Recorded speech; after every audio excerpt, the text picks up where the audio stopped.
accidental grief and intentional connections, tying together nations in loss and love. Death, grief, and loss have always connected human beings to one another, but rarely ever on a mental, physical, and emotional level until the current pandemic. This planetary plague has tormented nations for over a year now and has brought a fifth wave of destruction to some areas. What does that mean to families, colleagues, and family members grieving from losses of life? Besides being one of the greatest losses of life known to man thus far, this has also been one of the greatest gains in unconditional love known to man since biblical times. Oxford's dictionary defines an accident as something happening by chance, not planned or unexpected, and grief as keen mental suffering, distress over affliction or loss, or sharp sorrow, deep regret. To have accidental grief means to be unexpectedly overcome by distress, deep sorrow, or mental suffering. Oxford also defines intent as something being intended with purpose or being designed with intention. And the word connect as to join, link together, unite, or bind. So to be intentionally connected would mean to be intently bound. So is there any way that this grief and loss could intentionally connect us all? Grief and death are a universal part of humanity, and right now humanity is experiencing the greatest grief wave we've all known.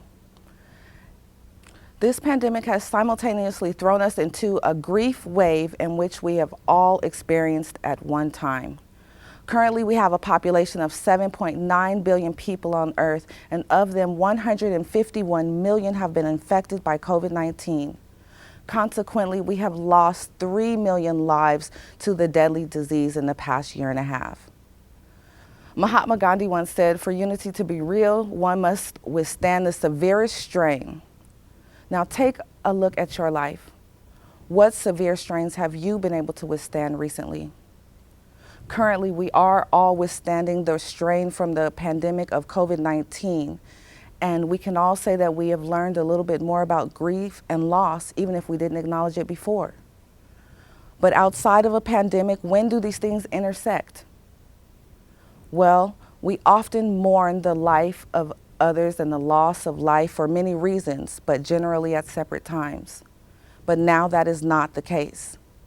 We find ourselves consoling others for losses of life for more than just a loved one, but also career loss, incarceration, and sometimes even suicide. All of these things are currently affecting our country. But where can we connect them with all of this grief? How can we find hope? Well, we can find it in each other. We must relate to the connection for the greater good of mankind. Many of our presidents and leaders may have never have been poor, but that does not mean that they cannot empathize or relate to a poor person. And just because you've never experienced hunger due to a lack of resources, that does not mean that you cannot help feed a tummy in need. And just because you did not contract the coronavirus, kill a slave, commit a crime to go to jail, or lose your job to find yourself sleeping on the streets does not mean that you cannot understand the situation or try to prevent it. Job loss is one of the strongest predictors to poor mental health. And currently, the United States is experiencing a wave of unemployment and job loss. The explosive mental health crisis in the United States is directly associated with oppression and unemployment, and it has affected the increased number of suicides that we are seeing. Right now, there are 47 million people in the United States experiencing mental illness, and in lieu of that, 9.7 million are unemployed. These two statistics are direct contributing factors to the increased suicide mortality rate that we see at 14.8%. If we compare these things to mass losses like slavery, for instance, where in the name of America the Great and America the Free, we enslaved, transported, and supported the idea of taking 12.5 million lives against their will. And during that transportation of those lives, 1.8 million people passed away. That's almost as many as we lost for COVID-19. That 14.5% mortality rate from slavery is almost the same as our current suicide rate. But why does this matter? Because we constantly overlook things like in 1994, when hundreds of thousands of people in Rwanda were murdered in the span of weeks by militia and soldiers of rival ethnic groups. And the United States just shrugged. Why should we care? Well, we should all care. Because in fact, all of these tragedies are partially preventable and detrimental to the progression of life. But you're probably wondering, why did I bring this up today, or why does it matter to me? Because this is oppression at its finest. And all oppression is connected. Oxford's dictionary defines oppression as malicious or unjust treatment or exercise of power, usually guised as government authority or cultural opprobrium. Now, ironically, couldn't almost every march that we've protested for fall into this category somehow? So why don't we stand together and protest more often? And why do we take the time to ignore the pain and affliction of our peers and the needs of our neighbors? Well, psychologist Paul Slovic once said in an interview that, in fact, the more who die, the less we care. In greater numbers, death becomes impersonal, and people actually feel overwhelmingly helpless that their actions will have any effect at all. Statistics are just human beings with tears dried off. And that's scary, because we all need tears to motivate us. So why should you care, or what if it doesn't mean anything to you? The Washington Post once printed a statement that is often rings true in the United States, that America is numb to the crisis it represents and the tragedy it requires in response. In a country where the oppressors feel the most oppressed, we often complain about things like mask mandates, universal health care, our rights, and homelessness, blindly overlooking the direct effects of our actions like gentrification of properties, for example, where over 50% of low-income areas have become gentrified and therefore become a direct contributor to the increased homelessness in those areas. So what does this mean to me? Pulitzer Prize-winning poet laureate Gwendolyn Brooks once stated, "We are each other's harvest, we are each other's business, we are each other's magnitude and bond. We are united in tragedy and love. Both know not age, race, religion, background, or etc. When we are going through something here in America, the whole world is feeling the emotions that we feel as we lead by example. When we were exposed online and in the media, they were exposed online and in the media. When we protested, they protested. When we rioted, they rioted. And when we called for peace, they called for peace. The whole world's humanity showed up front and not quite camera ready, to be honest. We were all abruptly reminded that we are only human and we are not invincible. We were brought to a place where humanity was exposed and our truths were laid on the table. We were shown that we don't have to be a collectivist society in order to unite and say that we care about each other, plus do something about it. Lori Peek, director of the Natural Hazard Center at the University of Boulder, Colorado, stated, "There are so many things broken in our country right now, but empathy is something we know can be cultivated. You have to imagine yourself in the role of others. Today is the beginning of our intentional connections.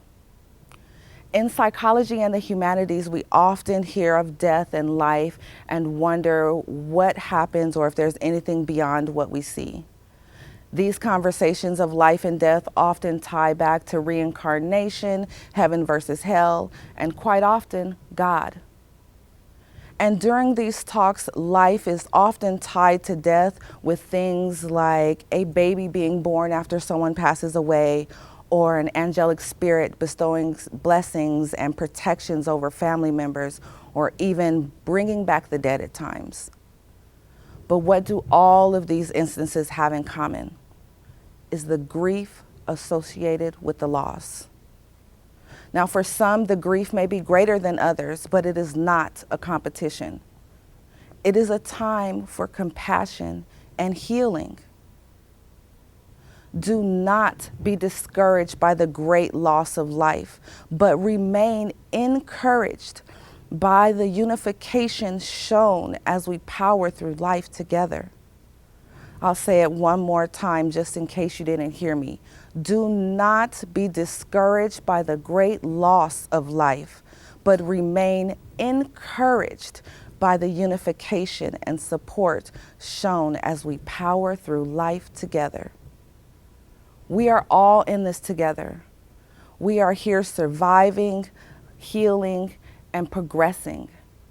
We see it every day in individuals as we stick together in ways big and small by doing things like wearing masks, shopping for one another, saying something when we see something, helping one another at the store, and even starting nonprofits to help further our communities. Plain and simple, when we do more, we change more. America, we are all now the vulnerable. American research professor and TED Talk speaker Brene Brown was quoted stating, "Vulnerability is not about winning or losing.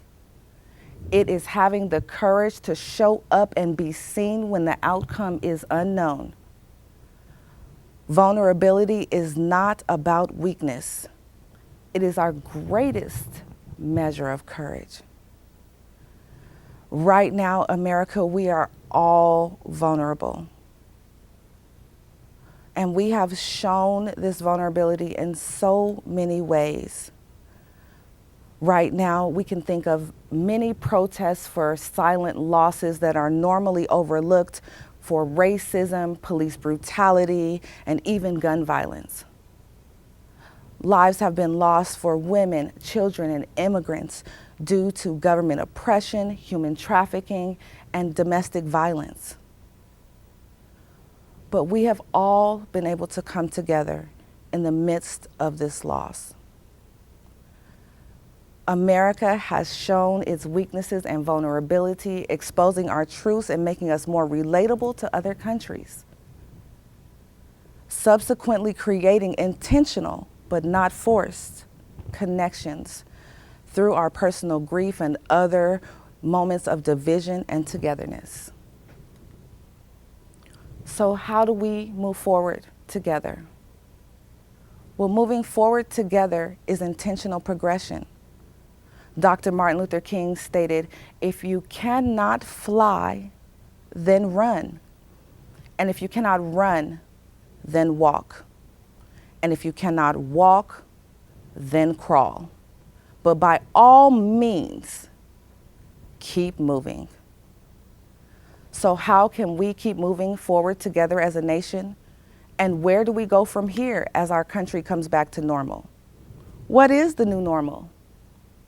All of these questions are things that cannot be answered here today or very easily. They must be addressed as they present themselves. But we can do in the meantime is remain aware and make sure that we are intentionally progressing towards the greater humanity that we all deserve. We must create intentional progression. And how can we do that? 2 simple steps. 1, just tell your story and the stories shared with you. Today's trials and tribulations are tomorrow's testimony. Use your story to reach and teach others. And number 2, act consciously. I don't want you to be perfect. I just want you to try to be more like the person you wish to see in this world. Why? Because someone is always admiring.